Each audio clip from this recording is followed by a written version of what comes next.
Hey guys, it's Safety Plus here, and this is my homemade fire alarm board. So I set up the circuit, pretty simple.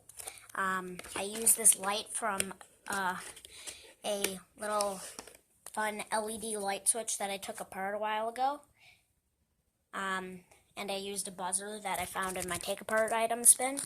Bought a toggle switch, bought this housing. Had this already.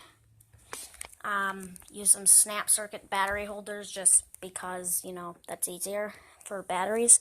So anyway, let's test it out. 3, 2, 1. Sorry about the light. It's really bright.